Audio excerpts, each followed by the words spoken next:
जीवन में कर्म का महत्व गीता हमें समझाती है। श्री कृष्ण अर्जुन को बताते हैं कि जीवन का सच्चा लक्ष्य कर्म करना है, फल की इच्छा में बंधना नहीं। जो कर्म केवल अपने कर्तव्य के लिए होता है वही श्रेष्ठ है। कठिनाइयां जीवन का हिस्सा हैं, पर हर कठिनाई के साथ अवसर भी आता है। हमें अपने मन को शांत रखकर निर्णय लेना चाहिए, क्योंकि अशांत मन इंसान को भ्रमित कर देता है। गीता सिखाती है कि जो बीत गया वह सपना है, जो आने वाला है वह भ्रम है, बस जो वर्तमान है वही सत्य है, इसलिए वर्तमान में जीना चाहिए। सफलता और असफलता दोनों जीवन के दो पहलू हैं। जो इन दोनों को समान भाव से स्वीकार लेता है वही ज्ञानी होता है। मन को काबू में रखना ही सबसे बड़ी जीत है। क्रोध, लोभ और मोह मनुष्य का विनाश कर देते हैं, इसलिए इन पर नियंत्रण आवश्यक है। जीवन में लगी चोटें इंसान को मजबूत बनाती हैं। यदि दुख को समझना सीख लिया तो इंसान बदल जाता है। अपेक्षाएं जितनी कम होंगी, दुख उतना ही कम होगा। भगवान कहते हैं कि हर स्थिति में कर्म करते रहो, चिंता मत करो, जो तुम्हारे लिए बना है वह तुम्हें मिलेगा।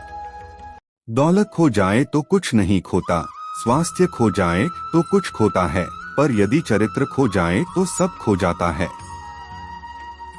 इसलिए मृत्यु का भय व्यर्थ है। जैसे पुराने कपड़े छोड़कर नए पहने जाते हैं, वैसे ही आत्मा शरीर बदलती है। हृदय में प्रेम और क्षमा रखने वाला व्यक्ति ही सच्ची शांति पा सकता है। गीता का संदेश स्पष्ट है, स्वयं को पहचानो, अपने भीतर झांको, जो तुम खोज रहे हो वह तुम में ही है। इच्छाएं कभी समाप्त नहीं होती, इनका अंत चाहने में नहीं, नियंत्रण में है।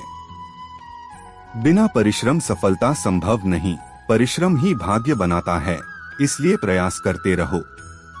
जिसने मन को जीत लिया वह संसार को जीत लेता है। तुम्हारी सोच तुम्हारी दिशा बनाती है, और दिशा ही मंजिल तय करती है। हर कर्म तुम्हारे भविष्य का बीज है, इसलिए अच्छे कर्म करो और शुभ सोच रखो। दुख आता है तो जाता भी है, खुशियां आती हैं तो जाती भी हैं, जो इन दोनों से ऊपर उठ गया वही मुक्त है। जीवन छोटी छोटी बातों में उलझने के लिए नहीं, इसे लक्ष्य और कर्तव्य के साथ जीने के लिए मिला है। यदि कठिन वक्त में धैर्य रखा जाए तो समय स्वयं समाधान लेकर आता है। जिसे अपने आप पर विश्वास है, उसे दुनिया की कोई शक्ति रोक नहीं सकती। जब मन साफ हो, नियत पवित्र हो और कर्म सही दिशा में हो तो फल अवश्य मिलता है। ईश्वर पर विश्वास रखो, पर कर्म में आलस मत रखो। शिकायतों से जीवन नहीं बदलता, संकल्प से बदलता है। जितना तुम अपने मन को समझोगे, उतना संसार को समझना सरल होगा। जीवन का असली सुख त्याग और संतुलन में है, भोग और आसक्ति में नहीं। अंत में गीता यही कहती है, कर्म करो, परिणाम ईश्वर पर छोड़ दो, यश मिले या न मिले, पर शांति तुम्हें जरूर मिलेगी। और गीता आगे बताती है कि जिस व्यक्ति का मन दुख सुख, लाभ हानि और जय पराजय में समान रहता है, वह ही सच्चा योगी है। जीवन में परिवर्तन अनिवार्य है। जो बदलते समय के साथ स्वयं को ढाल लेता है, वही आगे बढ़ता है। जो व्यक्ति अपने कर्तव्य से भागता है, वह शांति नहीं पा सकता, क्योंकि मन हमेशा उसे याद दिलाता है कि कुछ अधूरा है। जब हम अपने कर्म को पूजा मानते हैं, तो हर काम पवित्र हो जाता है। संसार की वस्तुएं केवल मन को भ्रमित करती हैं। असली धन ज्ञान है, जो कभी कम नहीं होता। दूसरों से जीतना शक्ति है, स्वयं से जीतना आत्मज्ञान है। गीता कहती है कि बिना अपेक्षा सेवा करना सर्वोच्च पुण्य है, क्योंकि सेवा में प्रेम बसता है और प्रेम ही ईश्वर तक पहुंचने का मार्ग है। कभी कभी जीवन हमें कठिन रास्तों पर ले जाता है ताकि हम मजबूत बने, क्योंकि फूल खुशबू देता है पर कांटे सुरक्षा देते हैं। अपने विचारों को उतना ही पवित्र बनाओ जितना तुम ईश्वर के लिए मन रखते हो, क्योंकि विचार ही भविष्य का रूप लेते हैं। जब मनुष्य अपने अंदर की आवाज सुनना सीख लेता है, तब उसे बाहर किसी गुरु की आवश्यकता नहीं रहती, क्योंकि आत्मा स्वयं सबसे बड़ा गुरु है। गीता समझाती है कि संसार हमेशा राय देगा, पर निर्णय तुम्हें स्वयं लेना है।